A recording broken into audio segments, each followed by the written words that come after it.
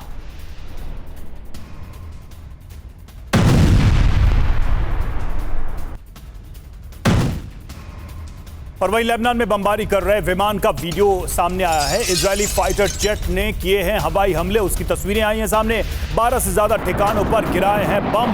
Hezbollah के ठिकानों को इस हमले में तबाह कर दिया।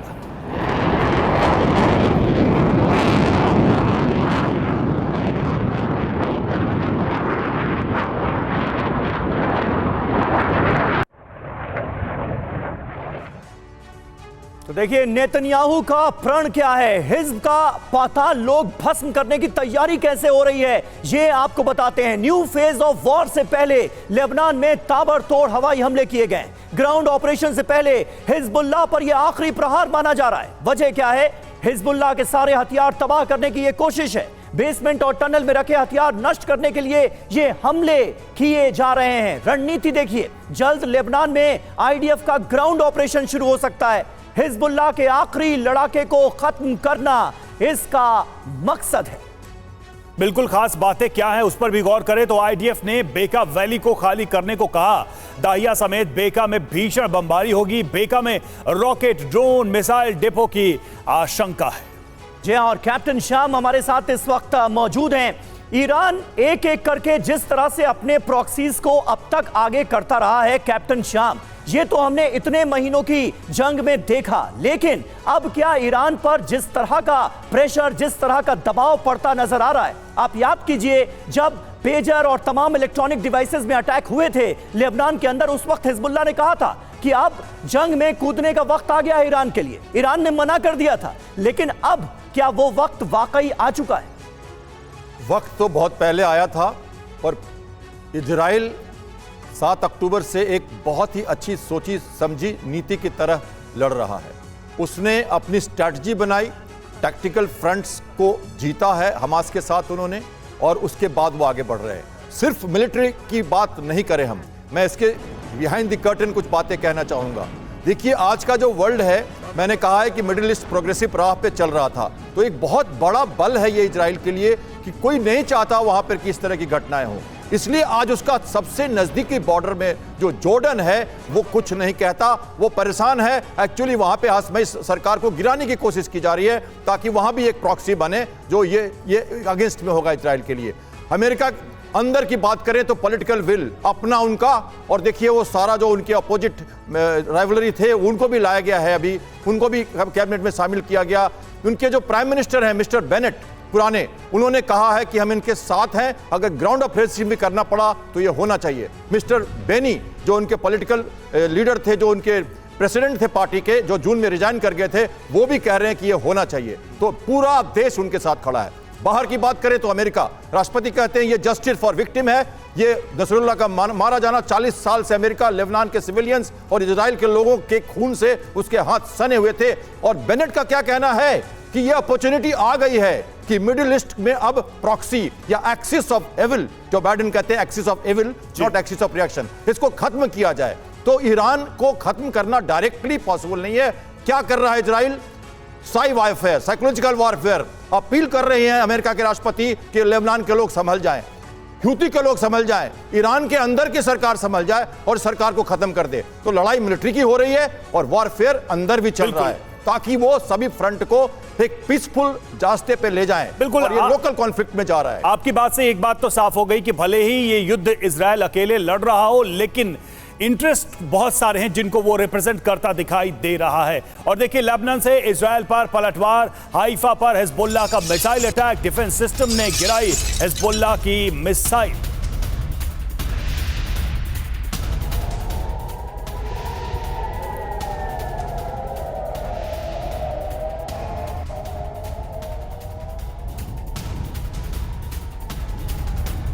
और देखिए, लेबनान से हमले के बाद हाइफा में दहशत देखी गई है। इजराइल के हाइफा में एयर रेड अलर्ट जारी किया गया है। ये तस्वीरें आपको इजराइल के पोर्ट सिटी हाइफा की दिखा रहे हैं। इजराइल के हाइफा में एयर रेड अलर्ट जारी किया गया है और लेबनान से जो हमले हो रहे हैं, या आप कह सकते हैं हमलों की जो कोशिश की जा रही है, उससे हाइफा में खासी दहशत है।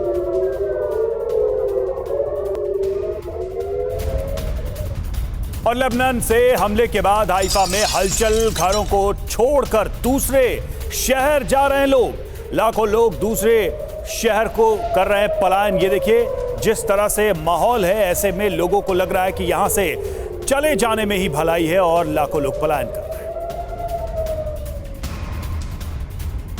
और अभी थोड़ी देर पहले जिक्र हुआ था ईरान के रुख का, तो देखिए अहम खबर है, नसरल्लाह की मौत से बौखलाया हुआ है ईरान। ईरान के राष्ट्रपति पेजेश्कियान की अपील कर रहे हैं, लेबनान के समर्थन में आगे आए दुनिया।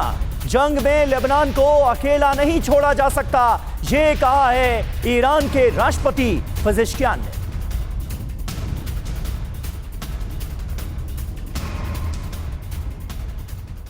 तो देखिए, ईरान से तबाही का ऑर्डर, अरब में बारूदी बवंडर। सवाल यही है कि क्या यह बवंडर आने वाले समय में और बढ़ेगा? कुछ अहम बातों पर नजर डालते हैं। पेजेश्कियान की 5 बड़ी बातें देखिए। पहली बात, लेबनान में हवाई हमले जारी हैं। वो उन्होंने अपनी बात में कही है इजराइल के हमले बर्दाश्त से बाहर हैं, यानी कि ये जो अटैक चल रहा है इसको हम आगे टॉलरेट नहीं करेंगे। इजराइल को कड़ा जवाब देना बहुत जरूरी है, पेजेश्कियान का बयान।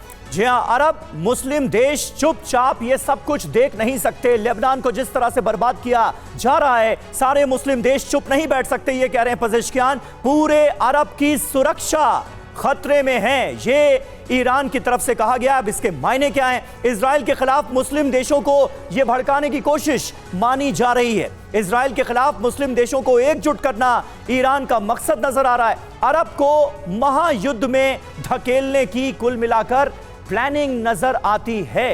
पहले ईरान की तरफ से यह कहा गया, थापर साहब, कि जो कुछ हमास के साथ हुआ है, जिस तरह से गाजा के लोगों पर अत्याचार हुए हैं, उसका बदला हिजबुल्लाह लेगा। हिजबुल्लाह ने जब अटैक शुरू किए तो इजराइल ने हिजबुल्लाह के गढ़ को चुन चुन कर निशाना बनाया। और अब लेबनान में जो कुछ हो रहा है उसके लिए ईरान कह रहा है कि दुनिया को एकजुट होना होगा, सारे मुस्लिम देशों को एकजुट होना होगा। इसका कोई मतलब है? देखिए, वो अपने जैसे उसके प्रॉक्सी डेसिमेट हो रहे हैं, वो तो मांगेगा ही मदद सारी दुनिया से, लेकिन ये ध्यान रखना पड़ेगा कि ये एक तरीके से शिया सुन्नी डिवाइड भी है। आपने देखा होगा कि जो सुन्नी अरब कंट्रीज़ हैं, सऊदी अरेबिया, उन्होंने किसी ने ज़्यादा सपोर्ट नहीं किया इस इनिशिएटिव को ईरान के, या सर हमास तो एक सुन्नी ऑर्गेनाइजेशन था। हमास के खात्मे के बाद हमले हुए, लेबनान से हमले किए हिजबुल्लाह ने, जो कि एक शिया संगठन है।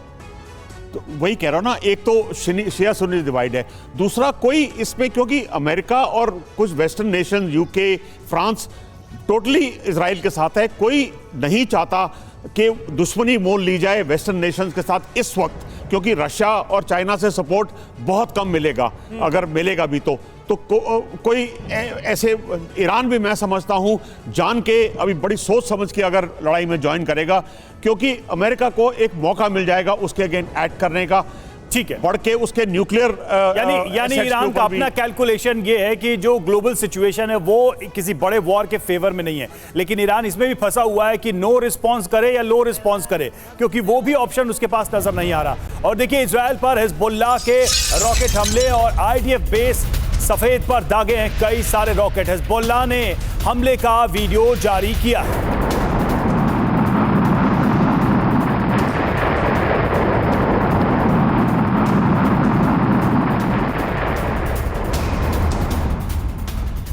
और देखिए ईरान से अहम खबर है, ईरान में इस्माइल हानिया और हसन नसरल्लाह की हत्या का बदला लेने की मांग जोर पकड़ती नजर आ रही है। राष्ट्रीय सुरक्षा परिषद के सामने जबरदस्त प्रदर्शन किया गया है, सैकड़ों लोग सड़कों पर उतरे हैं। ईरानी राष्ट्रपति पेजेश्कियान का विरोध शुरू हो गया है। ईरान की सड़कों पर लोग उतरकर कह रहे हैं कि आखिर ये ईरान कर क्या रहा है। इस्माइल हानिया और हसन नसरल्लाह की मौत के बाद ईरान में लोगों का गुस्सा सरकार के खिलाफ।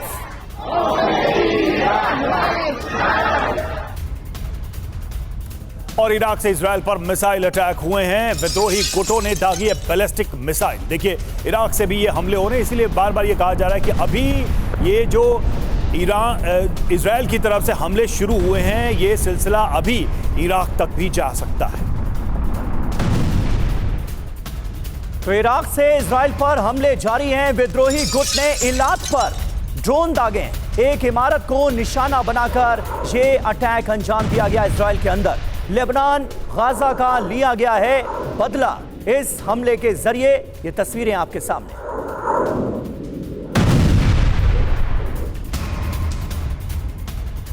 और इराक ने इजराइल पर ड्रोन अटैक जारी रखा है। विद्रोही गुट का इलात पर ड्रोन से हमला हुआ है, ड्रोन अटैक भी हो रहे हैं। ये बड़ी जानकारी सामने आ रही है, इराक से ये ड्रोन अटैक किए जा रहे हैं इजराइल पर।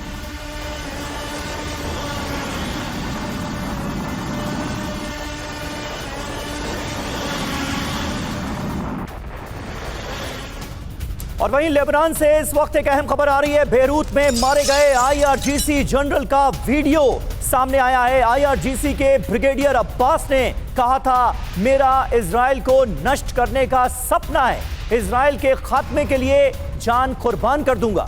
27 सितंबर को बेरूत में अब्बास मारा गया और अब उनका यह बयान वायरल हो रहा है कि इजराइल के खात्मे के लिए मैं जान दे दूंगा। हमारे साथ कैप्टन श्याम भी मौजूद हैं। कैप्टन श्याम, ये ईरान के लिए भी बहुत बड़ा झटका है। न सिर्फ हमास का एक तरह से खात्मा हुआ है, न सिर्फ हिजबुल्लाह की कमर तोड़ी है इजराइल ने, ईरान की साख पर भी बहुत बड़ा सवाल खड़ा हो गया है। ईरान की टॉप लीडरशिप, टॉप कमांडर्स भी कई ढेर हुए हैं। ईरान के पास अब ऑप्शन बचता क्या है? ईरान को तो तब सावधान हो जाना चाहिए था जब उनके घर में घुस के और कमरे में आईआरजीसी के गार्ड्स के बावजूद उन्होंने लीडर को मारा था, तो तब से इन्हें संभलना चाहिए था। ईरान को अब ये चेतावनी बिल्कुल उनके अपने देश के लोग, जैसा आपने देखा और मैंने इसके पहले कहा था, ये सेल्फ क्लींजिंग प्रोसेस का समय आ गया है। अब मिडिल ईस्ट के लोग अच्छे रास्ते पे जा रहे थे, 7 अक्टूबर को भटकाया गया और वो वापस लाया जाएगा। तो देखिए जितने भी लोग अभी बयान दे रहे हैं, दबे शब्दों में बात ये निकल कर आ रही है कि आज जब जॉर्डन और मिस्र जो बिल्कुल बॉर्डर पर है वो इजराइल के साथ करीब करीब खड़ा है, सऊदी अरबिया के प्रिंस ने क्या कह दिया, हम मक्का मदीना को पॉलिटिकल जगह नहीं देंगे। हम अगर मैं आपसे हाँ ना में पूछूं, क्या ईरान के लिए समय निकल गया स्थिति को संभालने का? बिल्कुल, उसको सेल्फ प्रोसेस में आना पड़ेगा, वर्ल्ड के दबाव में आके अपनी सरकार को चेंज करना होगा और यही हम ये सब बिल्कुल ये अपने आप में मैं कह सकता हूं कि ये कंक्लूसिव आज के इस पूरी बहस का पॉइंट होगा कि ईरान के लिए कम से कम वो समय निकल गया है जब वो स्थिति को कंट्रोल कर सकता था, अब शायद उसके हाथ में नहीं है। और अब देखना होगा कि इस जंग का रुख क्या होता है, ईरान पर कितना इसका आने वाले समय पर इंपैक्ट पड़ता है। आप सभी का बहुत बहुत शुक्रिया इस चर्चा में शामिल होने के लिए।